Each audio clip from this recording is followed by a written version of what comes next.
Akhirnya bisa berkonten lagi. Terakhir April, sekarang September, berarti berapa bulan? 5 bulan ya?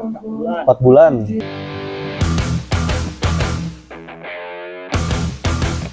Empat bulan lalu.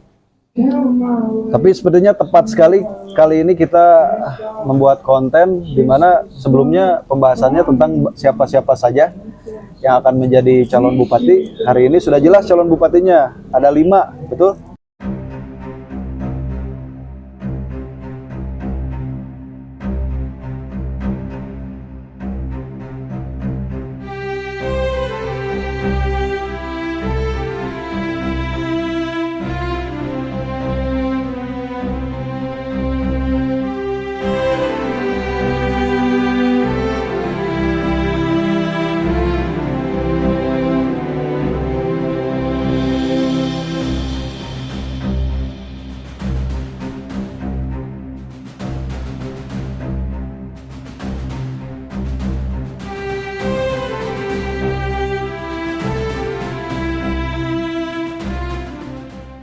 Ya, Ada 5. Pertama kita bahas dari independen dulu, Bapak Haji Sundayana dengan siapa itu, ulama ya kalau tidak salah, ulama dari selatan.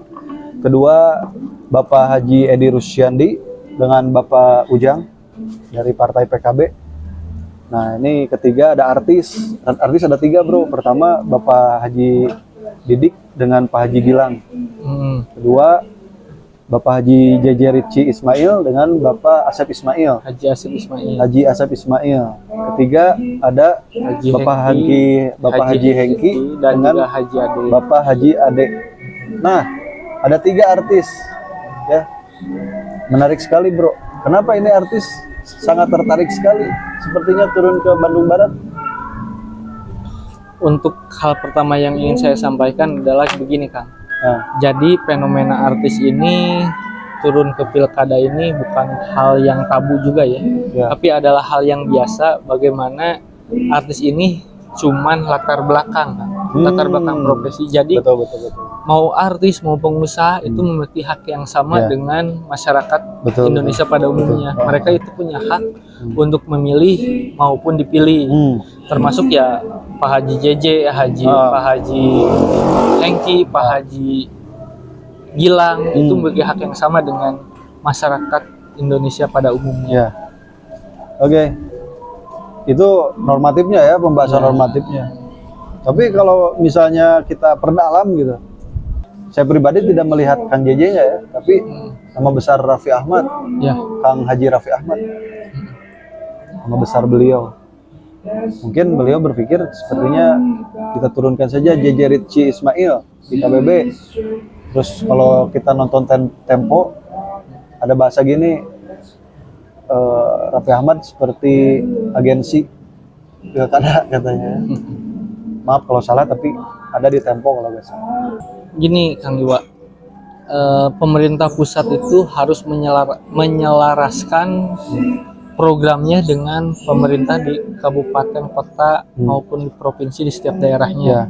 Jadi harus berkesinambungan dan harus selaras antara pemerintah pusat dan pemerintah daerah, termasuk di Bandung Barat.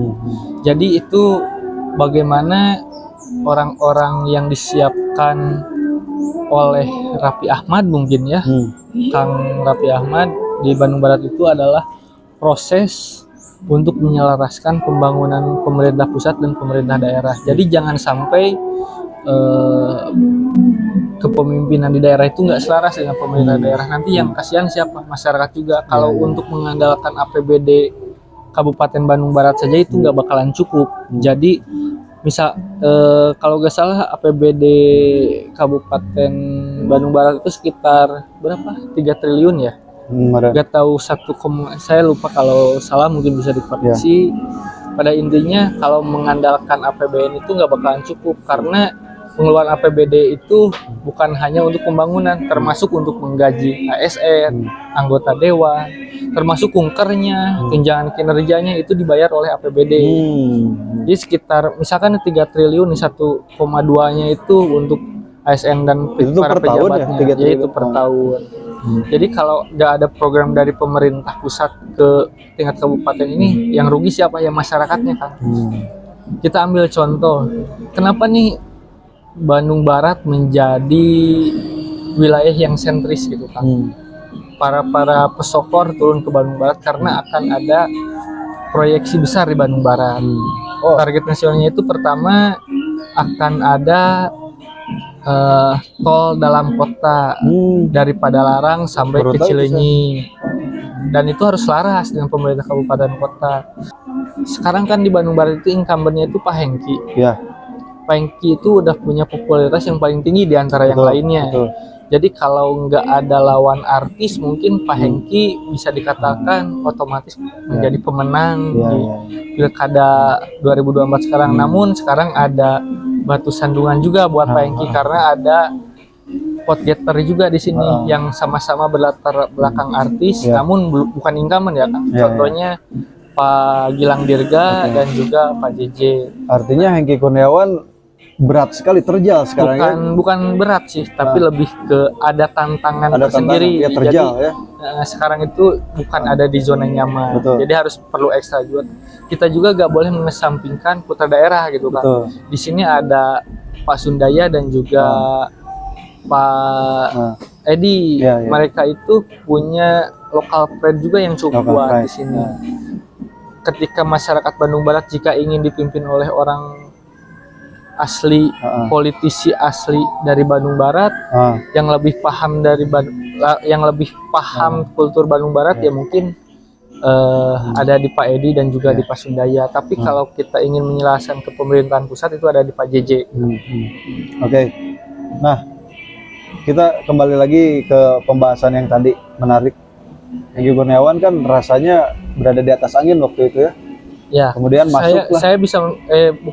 Saya prediksi waktu itu kalau Pak Hengki tidak ada lawan artis, sesama profesi artis, mungkin Pak Hengki di atas angin karena beberapa survei udah menunjukkan Pak Hengki itu selalu di atas. Betul, 30% sekian.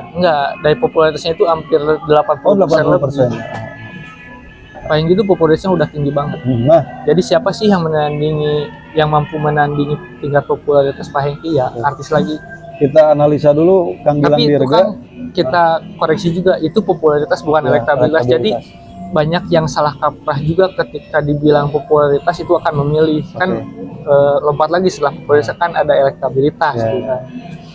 Kita analisa satu-satu coba ya. Kang Gilang Dirga itu jauh lebih aktif dari Kang Hengki ya. Sekarang kayaknya momentum yang tepat. Dia aktif, terus ikut pilkada. Rata-rata orang Indonesia itu nonton dangdut, apalagi orang KBB. Sinetron dangdut. Kang Gilang itu kan hampir setiap hari ada di televisi. Kemungkinan ditonton juga oleh masyarakat Bandung Barat. Kedua, Raffi Ahmad. Siapa yang nggak tahu Rans 24 jam itu acaranya, vlognya Pak Raffi Ahmad. Saya nggak melihat Pak JJ-nya ya, tapi yang saya lihat Pak Raffi Ahmadnya di sini. Pak Raffi Ahmad nyimpen orang, yaitu Pak JJ Ritsi Ismail ini. Bukan nyimpen orang lagi, tapi lebih ke mewakafkan saudaranya untuk masyarakat Bandung Barat. Betul. Mewakafkan saudaranya untuk masyarakat Bandung Barat, mengabdi untuk masyarakat Bandung Barat. Melihat dua hal itu, Bro, fenomena keaktifan sebagai artis dari Kang Gilang, kemudian kekuatan dari berbagai hal yang dimiliki oleh JJ dan Raffi Ahmad, maka sepertinya Kang Hengki Kurniawan ini akan berat sekali menghadapi tantangan-tantangan ini. Bukan berarti akan kalah ya. Untuk kans menang Kang Hengki itu sebetulnya sangat tinggi, Kang. Pertama, popularitasnya itu udah tinggi. Kedua, dia sudah pernah berbuat untuk masyarakat Bandung Barat selama 5 tahun menjabat sebagai wakil bupati maupun sebagai bupati. Nah, kenapa tadi disampaikan Kang Gilang Dirga sedang gencar-gencarnya di Bandung Barat? Karena Kang Gilang Dirga itu belum sepopuler Kang Hengki di Bandung Barat, karena Kang Gilang Dirga itu belum pernah berbuat di Bandung Barat. Jadi untuk Kang Hengki sendiri sudah punya nilai plus di antara calon lainnya gitu, karena dia udah 5 tahun membuat berbuat untuk Bandung Barat. Kita melihat bagaimana ya Hengki Kurniawan itu jatuh bangunnya dari cuman wakil, kemudian jadi PLT, kemudian jadi bupati. Beliau ternyata bisa bekerja tanpa wakil. Ya. Di sini kita akan melihat bagaimana jika Pak Hengki dikasih wakil, apakah akan lebih maksimal atau merasa terganggu oleh wakilnya, karena tidak sedikit banyak sekali permasalahan antara wakil dan bupatinya ya kan. Jadi banyak yang mempertanyakan juga fungsi wakil itu apa sih? Fungsi wakil itu apa, betul. Malah Nah, jadi kalau ingin tahu fungsi wakil itu bisa tanyakan langsung ke Pak Hengki. ya, Kenapa Pak Hengki gak mau jadi wakil lagi? Kenapa pengen jadi bupati. Bandung Barat Tidak satu? boleh bro secara aturan. Yang pernah jadi ini kan saya pernah baca. Kata siapa? Gak boleh. Bisa, itu untuk presiden yang nggak boleh. Gubernur gak boleh. Yang untuk presiden itu pertama presiden 2 kali menjawab misalkan ini Gubernur kan gak boleh. Ya, kalau gubernur Kalau gak salah, nantilah saya kurang tahu. googling dulu Kan itu aturan baru jadi dari presiden. MK. Nah, fenomena wakil ini bro. Tapi Kang barusan saya revisi dulu ya. Nah, Jangankan jadi wakil dari wakil bupati sampai ya, harus jadi wakil bupati gak boleh. Banyak anggota DPRD wakil rakyat. yang kalah lalu mencalonkan kades itu banyak. Ya. Terus Ya berarti nggak ada larangannya untuk seorang bupati langsung turun ke wakil. nanti kita googling lah. Nah, Kalau nggak salah nggak bisa. iya. Kalau yang pinter-pinter komen aja lah. Nah, saya kira nanti ngerti tongjian konten atau nah ente nu ngerti penyarian konten gitu. Masyarakat hari ini rata-rata memilih tidak terlalu menggunakan rasionalitas. Ya. Kalau betul-betul menggunakan rasionalitas, mungkin Pak Didik tidak akan memilih Girang Dirga sebagai wakil. Mungkin. Nah, tiap nyen podcast pasti aya motor gandeng. Tapi lamun teu nyen podcast, nu gandeng ge nya. Nah, nya. Karena Oke. faktor Lanjut. Tidak mungkin PAN itu memilih Kang Jeje Ritchie Ismail kalau bukan karena ada ada unsur populis dari Kang Jeje Ritchie Ismail. Sekarang apa perhitungan dari putra daerah untuk pilkada kali ini, bro? Oke, jadi saya harus jawab dulu ya Kang. Ya. Untuk isu daerah nih. Sebetulnya saya kurang setuju juga ketika ada isu primordial ya Kang ya. Bagaimana isu daerah. Dan kita juga harus bangga juga dengan mereka-mereka putra daerah yang mau tampil untuk Kabupaten Bandung Barat. Salah satunya ya Pak Sundaya dan Pak Edi yang dikatakan digemburkan adalah putra daerah. Alhamdulillah mereka membuktikan bahwa di Bandung Barat itu ada loh masyarakat asli Bandung Barat Betul. yang siap untuk membangun di daerahnya sendiri. Betul. Dan ketika dikatakan Pak Hengki bukan orang KBB, terus Pak JJ bukan orang KBB, Gilang Dirga bukan, Pak Dik bukan, saya itu kurang setuju juga dengan isu tersebut gitu. Ya, memainkan isu seperti itu ya. Isu tersebut gak beda jauh kita memainkan isu-isu politik lainnya gitu. Kalau politik itu kan lebih ke politik identitas ya kan. Betul. Ya gak beda jauh dengan identitas lain yang pernah dibawa oleh isu-isu tersebut. Nah, kita bahas Pak Edi dan Pak Unjang. Kalau untuk Kang Edi saya bisa jawab sedikit mungkin Kang. Saya mengenal Kang Edi adalah sosok aktivis dan juga sosok pemuda yang kalau dalam organisasi itu guru kita semua kan. Betul, betul. Jadi itu dalam organisasi saya saya sempat mikir ini Kang Edi tuh master dalam organisasi loh Kang. Betul, betul. Jadi ketika saya berorganisasi di sebuah sayap partai ya Kang ya. Ketika saya terjun ke wilayah Bandung Barat ternyata organisasi-organisasi itu udah dikuasai oleh Kang Edi dan saya salut betul dengan Kang Edi terhadap bagaimana dia memimpin sebuah organisasi, bahkan sampai ke akar rumput itu Kang Edi itu benar-benar kalau bisa dikatakan dalam organisasinya udah beres gitu kan. Saya harus perlu banyak belajar dari dalam berorganisasi kepada Kang Edi, apalagi dia juga senior aktivis. Artinya organisasi itu menjadi modal beliau Ya, dalam pilkada ini. dalam salah satu modal beliau itu ya untuk membangun tersebut ya mungkin dari organisasi, relasi-relasi yang juga cukup bagus juga Kang Edi. Secara elektoral itu menguatkan, Bro? Menguatkan Kang. Oke. Menguatkan sekali. Kalau untuk Pak Unjang sendiri saya nggak bisa jawab soalnya saya nggak tahu. Ya nanti kita ngobrol langsung lah ya, cari waktu. Pak Sundaya, kalau saya melihat Pak Sundaya itu sangat Gerindra sekali, bahkan sebagai calon hari ini dan mengambil langkah independen, saya tetap di mindset saya sangat Gerindra sekali. Tapi kok malah Pak Asep Ismail yang didorong oleh Gerindra, Bro? Bisa jelaskan sedikit? Kalau untuk membahas kenapa yang direkom Pak Asep Ismail itu bukan ranah saya ya Kang ya. Walaupun saya kader Gerindra, saya jelaskan pertegas bahwa saya belum punya kapasitas untuk menjawab hal tersebut. Tapi ketika untuk membahas Pak Sundaya yang saya tahu gitu Kang, Pak Sundaya itu orang hebat juga Kang. Dia itu di DPRD kabupaten itu sudah 2 periode dan sebetulnya bisa 3 periode. Kemarin kan terpilih lagi. Jadi dia itu sosok yang vokal juga untuk masalah Bandung Barat. Dia tuh cukup tahu bagaimana kondisi Bandung Barat karena dia hampir 10 tahun lebih menjabat sebagai anggota maupun ketua fraksi di DPRD Kabupaten Bandung Barat itu Kang.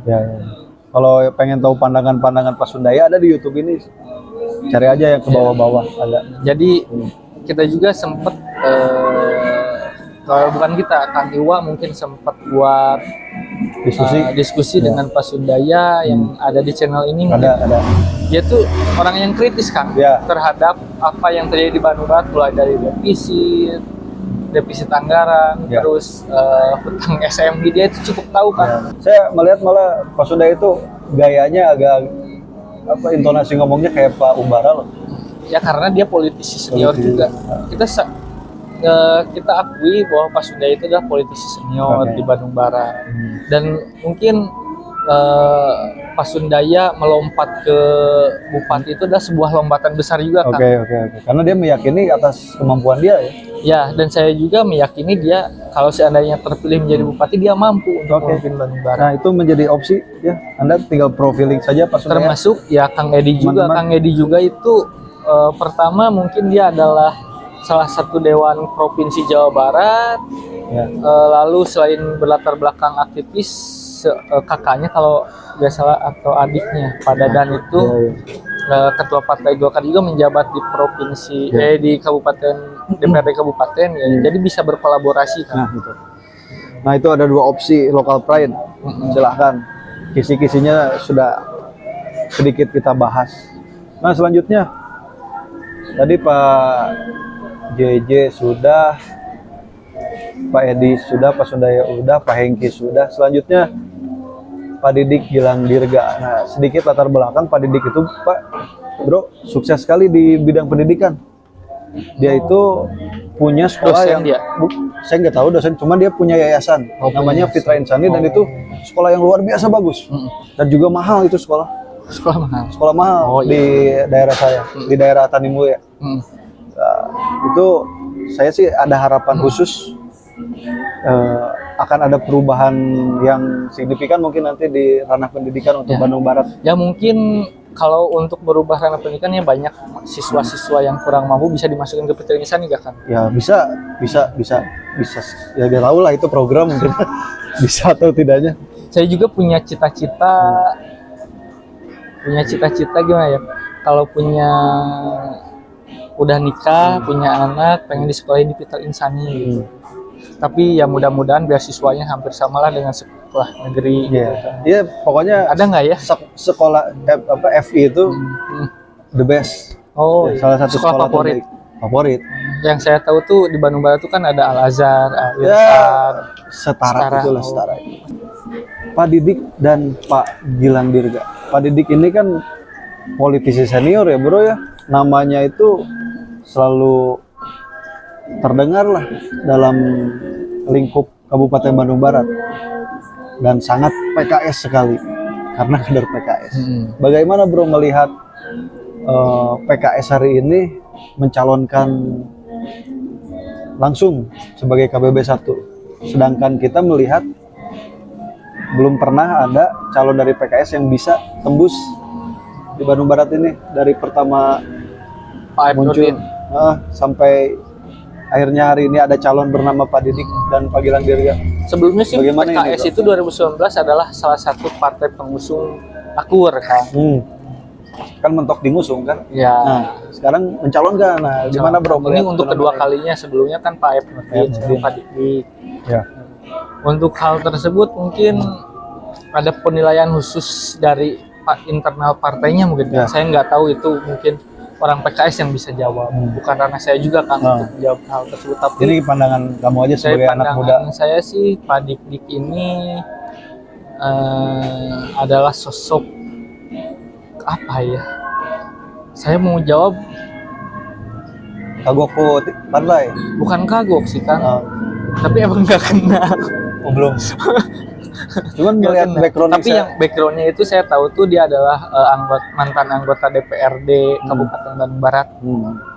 Walaupun di provinsi baru dilantik dan harus mengundurkan diri, jadi belum ada track recordnya untuk DPRD. Berarti bareng Pak Bagja itu ya? Ya, enggak. Pak Bagja itu kan sekarang. PAW Oh iya. Terus Pak Bagja nyalon. jadi yang PAW-nya yang ketiga. Oh iya, siapa itu? Nggak tahu, tanya Padahal aja ke kamu PKS. nyalon ya jadi PW ketiga waktu itu. Ya kalau tahu gitu sih itu kan lumayan rezeki nomplok kan, ngimpi tenau jadi dewan provinsi weh. Nah, kembali lagi. Artinya saya melihat bahwa Pak Didik Gilang Dirga ini sosok yang pasti memiliki kualitas yang baik ya untuk kemajuan Bandung Barat.